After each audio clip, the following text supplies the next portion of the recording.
오늘 여러분 저와 함께 보실 하나님의 말씀은 누가복음 11장 1절에서 4절까지 말씀이 되겠습니다. 누가복음 11장 1절에서 4절까지 말씀을 화면에 좀 띄워주세요. 저희가 다 함께 합독합니다. 시작. 예수께서 한 곳에서 기도하시고 마치심에 제자 중 하나가 여짜오되 주여 요한이 자기 제자들에게 기도를 가르친 것과 같이 우리에게도 가르쳐 주옵소서. 예수께서 이르시되 너희는 기도할 때에 이렇게 하라. 아버지여 이름이 거룩히 여김을 받으시오며 나라의 임하옵시며 우리에게 날마다 일용할 양식을 주옵시고 우리가 우리에게 죄 지은 모든 사람을 용서하오니 우리 죄도 사하여 주옵시고 우리를 시험에 들게 하지 마옵소서 하라. 아멘. 여러분 오늘날을 살아가는 현대 지성인들과 심지어도 수많은 그리스도인들 사이에는 한 가지 안타까운 영적 흐름이 존재합니다. 그것이 바로 기도를 별로 진지하게 생각하지 않는다는 점입니다. 그러면 왜 우리는 기도를 잃어버렸을까? 크게 두 가지로 그 예를 들 수 있는데요. 첫 번째는 기도 없이도 사는데 아무 지장이 없다고 느끼기 때문입니다. 만약 우리가 아침에 일어나 기도를 하지 않으면 그날 즉시 큰 대형 사고가 나거나 큰 해를 입는 것이 눈에 보인다면 우리는 어떻게 하겠습니까? 아마 기도하지 말라고 말려도 목숨 걸고 기도할 것입니다. 그러나 현실은 기도를 하든 안 하든 세상은 똑같이 돌아가는 것처럼 보입니다. 여기서 현대 그리스도인들의 마음속에 기도 냉소주의가 싹 텄습니다. 기도와 내 삶은 별 상관없다고 생각하는 것이죠. 둘째로는 하나님을 내 삶의 현실로 경험하지 못했기 때문에 그렇습니다. 기도는 사람이 하나님께 무언가를 구하는 실질적인 행위입니다. 이 행위가 진짜 진정성이 있으려면 기도의 대상이신 하나님이 살아서 역사하신다는 분명한 경험이 있어야 합니다. 하나님이 희미한 분인데 어떻게 진실한 기도가 나오겠습니까? 일상에서 기도가 생각나지 않는다는 것은 냉정하게 말해 내 삶에서 하나님에 대한 관심이 사라졌고 그분을 현실로 느끼지 못하고 있다는 뜻입니다. 이런 태도로는 결코 기독교의 신앙의 중심으로 들어갈 수는 없습니다. 여러분들도 아시다시피 이슬람 교도들을 보십시오. 그들은 하루에 서너 번씩 성지 메카를 향해서 엎드려 기도합니다. 학교에서 공부하다가도 직장에서 일하다가도 시간이 되면 간단히 가리케를 치고 바닥에 엎드립니다. 비록 잘못된 신앙을 가졌음에도 그들의 열성은 대단합니다. 참되신 살아계신 하나님을 믿는 우리가 오히려 기도 생활을 잃어버렸다는 것은 사실 너무나도 안타까운 일입니다. 그러나 진정한 기도의 능력을 체험한 사람들은 결단코 기도를 멈추지 않습니다. 오늘 본문에 등장하는 제자들이 바로 그랬습니다. 오늘 본문 1절에 보면 제자들이 예수님께 나와서 이렇게 요청합니다. 주여, 요한이 자기 제자들에게 기도를 가르친 것과 같이 우리에게도 가르쳐 주옵소서. 저는 이 제자들의 모습이 참 부럽고 아름답다는 생각이 듭니다. 그들은 예수님께요, 부자가 되는 법이나 건강해지는 비결을 묻지 않았습니다. 오직 기도하는 법을 가르쳐 주십시오라고 요청을 합니다. 여러분, 하나님이 보시기에 그리스도인이 무릎 꿇고 기도하는 모습보다 더 경건하고 아름다운 모습이 어디 있겠습니까? 사실 당시 유대교회는 수많은 기도 전통이 있었습니다. 구약의 시편 150편 전체가 다 유대인들의 위대한 기도문이었습니다. 세례 요한이 속했던 에세네파 경건주의자들 역시 메시아의 오심을 기다리며 늘 기도문의 의지에 기도에 힘썼습니다. 그렇다면 이미 기도하는 법을 알고 있던 제자들이 왜 그 뒤 예수님의 기도가 끝나기를 기다렸다가 특별히 기도를 가르쳐 달라고 요청을 했을까요? 예수님의 모든 능력의 비밀이 기도에 있음을 보았기 때문이었습니다. 예수님의 사역은 참으로 대단하고 다양하였습니다. 말씀을 가르치시고 병든 자를 고치시고 복음을 전파하셨습니다. 귀신을 내쫓으시면서 오병이의 기적을 행하시고 바다 위를 걸으시며 풍랑을 잠잠케 하셨습니다. 그런데 제자들은 예수님의 이 모든 능력 있는 사역의 배후와 근거에 바로 예수님의 기도가 있었다는 사실을 발견하게 된 것입니다. 그래서 복음서를 보면 예수님의 생애는 한마디로 기도의 생애였습니다. 예수님은 세례를 받으실 때도 기도하셨습니다. 이른 새벽 미명에 한적한 곳을 찾아 기도하셨습니다. 12제자를 택하시기 전날 밤에는 산에서 밤이 새도록 기도하셨습니다. 제자들의 신앙 고백을 받으실 때와 변화산에서 영광스러운 모습으로 변형되실 때도 기도 중이셨습니다. 겟세마네 동산에서 땀방울이 핏방울이 되도록 피 맺힌 기도를 드렸고 십자가 위에서 운명하시는 그 순간에도 저희를 사여 주옵소서라며 기도로 생애를 마치셨습니다. 마가복음 9장 20기절에서 제자들이 우리는 어찌하여 능히 그 귀신들을 쫓아내지 못하였나이까 라고 물었을 때 주님은 단호하게 말씀하셨죠.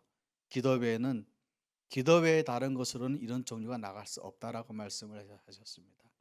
당시 바리새인들의 기도는 외식에 가득 차 있었습니다. 사람들에게 보이기 위해 길거리에서 기도했고 주문을 외우듯 의미 없는 말을 반복하는 중언부언의 기도였습니다.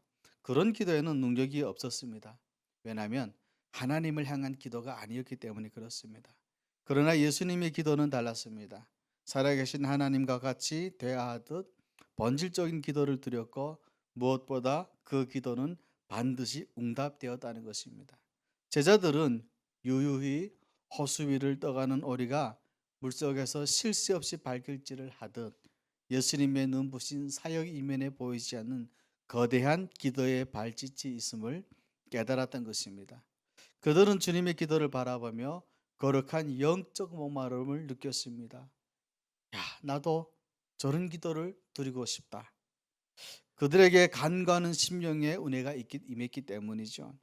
예수님이 오시기 전 약 500년 전 수가랴 선지자는 장차 하나님께서 교회와 성도들에게 주실 가장 큰 영적인 축복을 이렇게 예언했죠.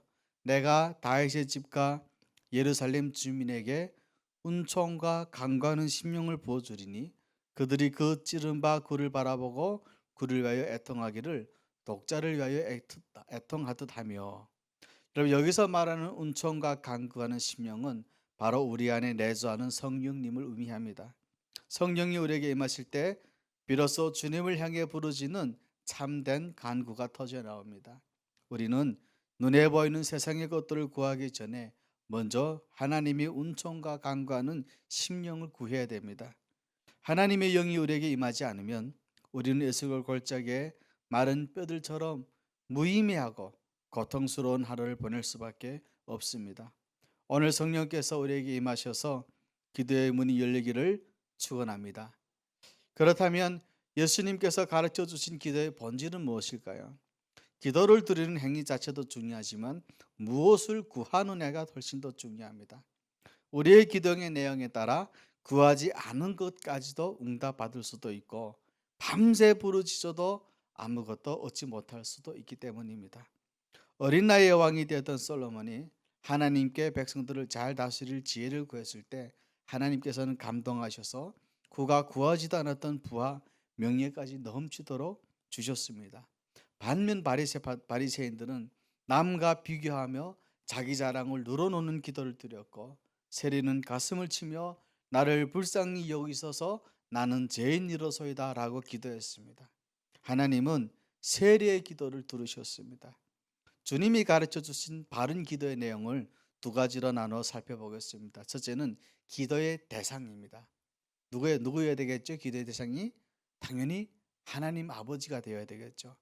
예수님은 기도를 시작할 때 가장 먼저 아버지요 라고 부르라고 하셨습니다.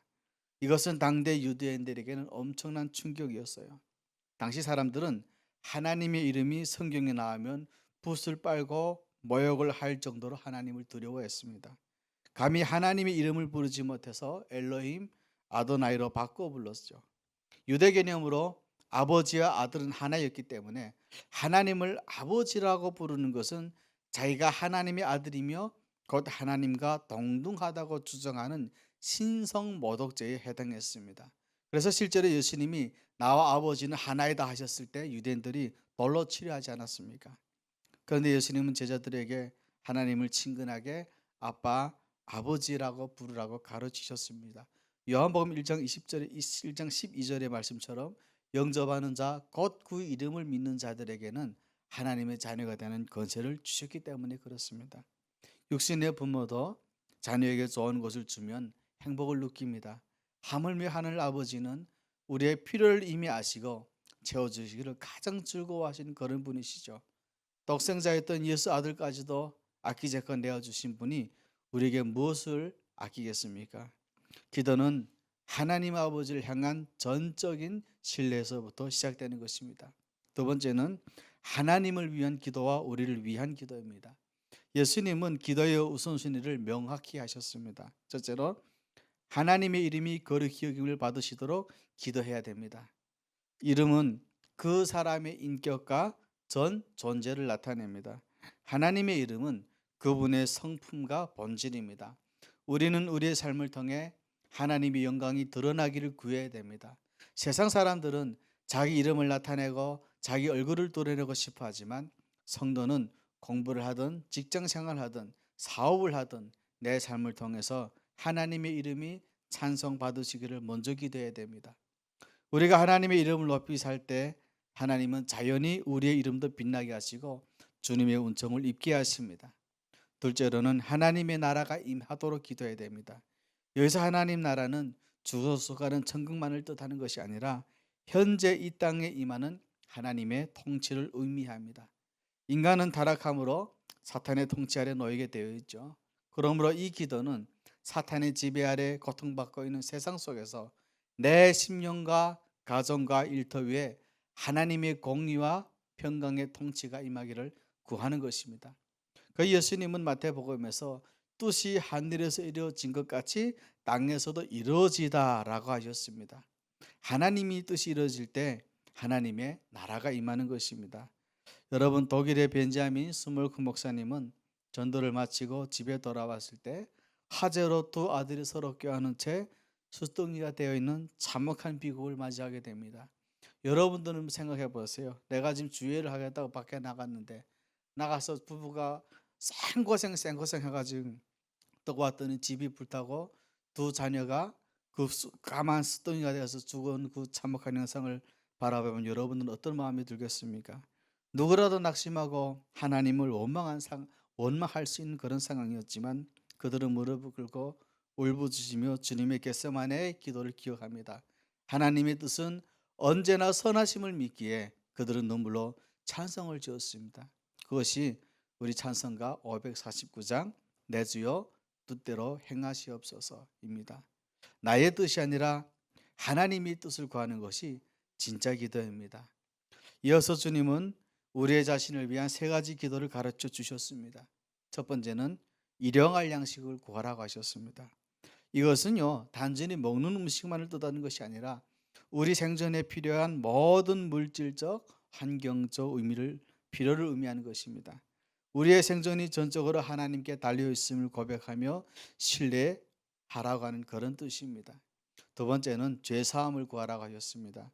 일용할 양식이 육신을 위한 기도라면 죄 사함은 영혼의 건강을 위한 기도입니다. 주님은 영혼의 암덩어리와 같은 죄를 자백하라고 하시면서 동시에 우리가 우리에게 죄진 모든 사람을 용서하오니라는 조건을 붙이셨습니다.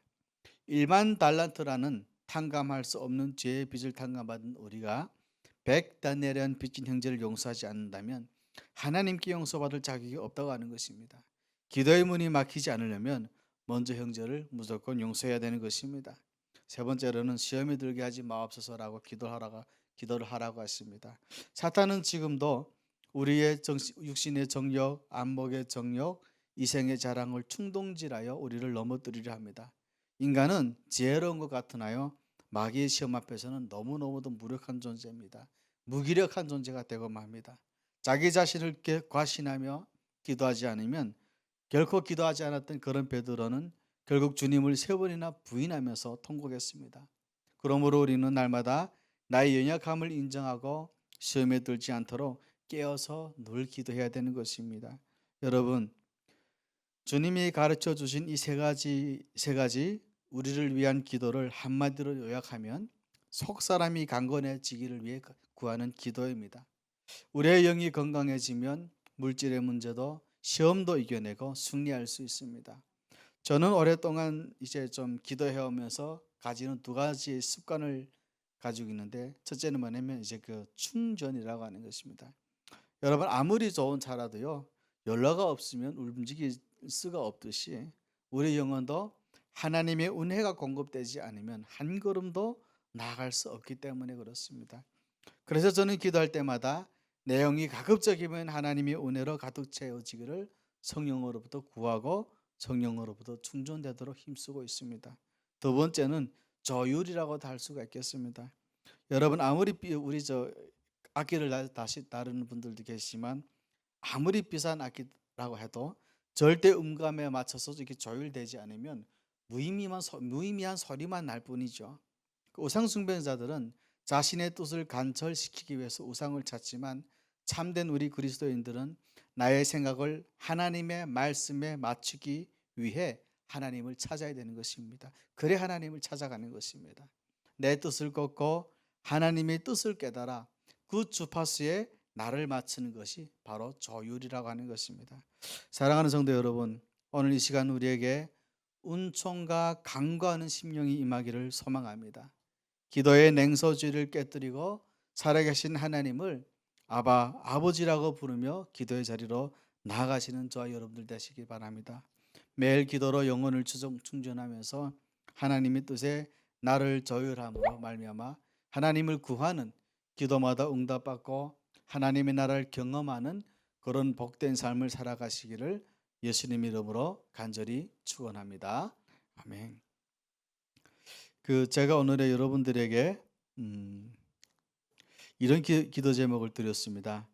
오늘 설교를 통해서 예수님께서 우리들에게 세 가지 기도를 가르쳐 주셨습니다. 첫 번째는 뭐냐면 일용할 양식을 구하라 였고요. 두 번째는 죄 사함을 구하는 기도였고요. 세 번째는 시험에 들게 하지 마옵소서라고 하는 기도입니다. 여러분, 이 세 가지는 우리가 살아가는 이 땅에 분명히 필요하고 우리가 이것을 넘어야 되는 기도입니다. 그럼 여러분, 오늘 이게 제가 아까 설교에 나왔으니까 이 설교를 중심으로 여러분들이 오늘 설교를 듣고 나눠주시면 감사하겠습니다. 나눠서 어떤 이제 그 은혜가 됐는지 그런 나눔의 시간 됐으면 좋겠습니다.